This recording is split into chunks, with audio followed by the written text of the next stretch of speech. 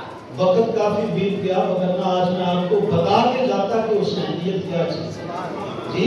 تو گانے سننا یزیدیت ہے اور قرآن سننا کیا ہے؟ حسینیت ہے۔ اچھا ایک اور جملہ عرض کرنا چاہتا ہوں، یزید گانے سنتا تھا تو میرے امام کی یزید کے ساتھ بنی تھی، یزید کے ساتھ بنی ہے امام کی؟ بھئی 72 تن قربان کر دیے، اور توجہ کا طالب جو قربان کیے ہیں وہ چھیدے بیدے نہیں تھے، جو قربان کیے ہیں وہ ساجے ماجے نہیں تھے۔ خدا کی عزت کی قسم، کربلا کے ذروں پر جو امام نے قربان کیے ہیں وہ ہستیاں ہیں جس کے چہرے کو دیکھیں تو مصطفیٰ کی زیارت ہوتی ہے، جن کے چہرے کو دیکھیں تو علی المرتضیٰ کی امام کی قربان کیے ہیں۔